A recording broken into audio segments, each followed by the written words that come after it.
కొన్నిసార్లు మనం వద్దనుకుని వదిలేసేవే బాగా వస్తాయన్నమాట. ఈ చీర విషయంలో కూడా అలానే జరిగింది. నాకు బ్లౌజెస్ ఆర్డర్స్ కన్నా ముందే శారీస్ ఆర్డర్స్ వచ్చేవి, కానీ ఎప్పుడు నేను శారీ ఆర్డర్ అయితే తీసుకోలేదు. ఎందుకంటే నాకు ఒక్కదాన్నే చేసుకోవాలి, హెల్ప్ ఎవరు ఉండరు.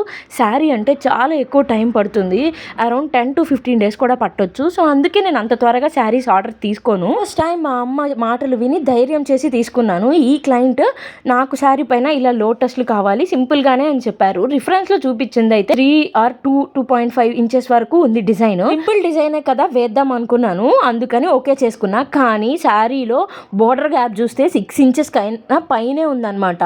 సో ఇంత పెద్ద బోర్డర్ని ఫిల్ చేయాలి అదే డిజైన్తో అంటే చాలా కష్టమైద్ది అని చెప్పి ముందే భయపడ్డాను. ఇంకా క్లయింట్ శారీ పంపించేసిన తర్వాత కూడా నేనైతే వర్క్ స్టార్ట్ చేయలేదు. ఇఫ్ ఇన్ కేస్ వాళ్ళకి వద్దంటే నేను రిటర్న్ కూడా శారీ పంపిస్తా అని చెప్పాను. బట్ కానీ వాళ్ళు ఏదో ఒకటి చేసి మీరే పెయింటింగ్ చేసేయండి అని చెప్పారు. సో ఈ డిజైన్ నేను సెలెక్ట్ చేసుకున్నాను. ఒక్కసారి పెయింటింగ్ స్టార్ట్ చేశాక నాకు 15 days పట్టిందనమాట. ఎందుకంటే నేను 1 by 1 స్టెప్ బై స్టెప్ చేశాను. దానికోసం నాకు ఎక్కువ టైం పట్టింది. ఇంకా తక్కువ టైంలో కూడా చెయ్యొచ్చు. బట్ ఈ శారీ చాలా ఫ్లోయిగా ఉంది, అస్సలు నిలబడట్లేదు, జారిపోతుంది. నిజంగా చెప్పాలంటే బోర్డర్ని 3 times ఐరన్ చేశాను. లేయర్ బై లేయర్ వేస్తూ ఐరన్ చేస్తూనే నేను చేసేయాల్సి వచ్చింది. అసలు మామూలుగా అయితే పెయింటింగ్ మొత్తం అయిపోయిన తర్వాత ఒక్కసారి ఐరన్ చేస్తే సరిపోతుంది, కానీ నాకైతే చాలా కష్టం అయిపోయింది చేయడం.